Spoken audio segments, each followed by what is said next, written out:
8 বছর পার হয়ে গেল, রোহিঙ্গা সংকটের কোনো সমাধান হলো না। উপরন্তু বাংলাদেশ প্রতিনিয়তই মায়ানমার থেকে আগত রোহিঙ্গাদের আশ্রয় দিয়ে চলেছে। স্পষ্টতই সাংস্কৃতিক পরিচয়ভিত্তিক রাজনীতির কারণে রোহিঙ্গাদের উপর অধিকার বঞ্চনা ও নির্যাতন রাখাইনে অব্যাহত রয়েছে।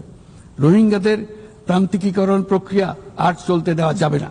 যেসব বৈষম্যমূলক নীতি ও কর্মকাণ্ড আজকের এই পরিস্থিতি তৈরি করেছে, তার সমাধান ও প্রতিকারমূলক ব্যবস্থা এখনই গ্রহণ করা সম্ভব।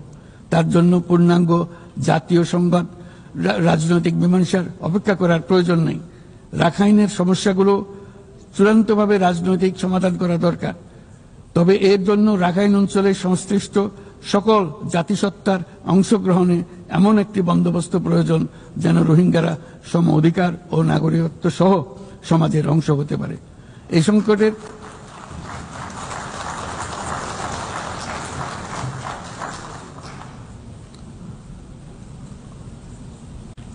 সংকটের সবচেয়ে বড় ভুক্তভোগী রোহিঙ্গারা, আর তাদের পরে বৃহত্তম ভুক্তভোগী হলো বাংলাদেশ। তবে আমাদের মনে রাখতে হবে যে রোহিঙ্গা সংকট কোনোভাবেই মায়ানমারের সঙ্গে বাংলাদেশের কোনো দ্বিপাক্ষিক বিষয় নয়, বরং আমরা শুধু একটি দায়িত্বশীল প্রতিবেশী এবং আন্তর্জাতিক সম্প্রদায়ের দায়িত্বশীল সদস্য হিসেবে আমাদের দায়িত্ব পালন করে যাচ্ছি। কিন্তু তহবিল সংকটের কারণে আজকে রোহিঙ্গা ক্যাম্পগুলোতে ন্যূনতম জীবনমান বজায় রাখার আমাদের যৌথ প্রয়াসও ভেঙে পড়ার উপক্রম হয়েছে। বিশ্ব খাদ্য কর্মসূচি তাদের জরুরি সহায়তা কার্যক্রমে মারাত্মক তহবিল ঘাটতির বিষয়ে ইতোমধ্যে সতর্ক করে দিয়েছে আমাদেরকে।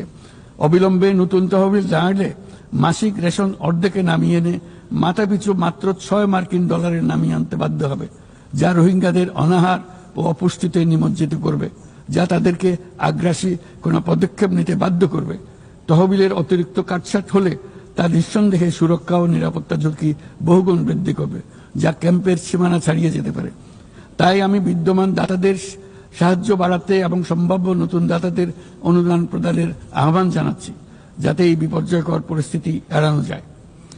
মানবিক সহায়তার জন্য নতুন ও বর্ধিত তহবিলের বাইরে আন্তর্জাতিক সম্প্রদায়কে অবশ্যই মায়ানমার সরকার এবং রাখাইনের অন্যান্য অংশীদারদের উপর ইতিবাচক পরিবর্তন ও দ্রুত রাজনৈতিক সমাধানের জন্য চাপ প্রয়োগ করতে হবে। অন্যান্য প্রতিবেশী দেশগুলোকেও তাদের দায়িত্ব পালন করতে হবে। রাখাইনে স্থিতিশীলতা আনতে আন্তর্জাতিক সম্প্রদায়ের যে কোনো যৌথ প্রচেষ্টায় সহযোগিতা দিতে বাংলাদেশ সর্বদা প্রস্তুত।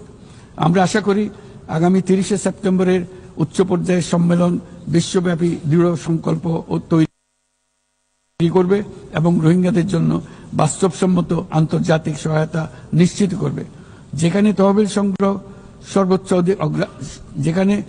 সংগ্রহ সর্বোচ্চ অগ্রাধিকার পাবে। একই সঙ্গে আন্তর্জাতিকভাবে একটি রোডম্যাপ গৃহীত হবে এবং সময়াবদ্ধ কর্মপরিকল্পনা গ্রহণের মাধ্যমে রোহিঙ্গা সংকটের স্থায়ী সমাধান খুঁজে পাওয়া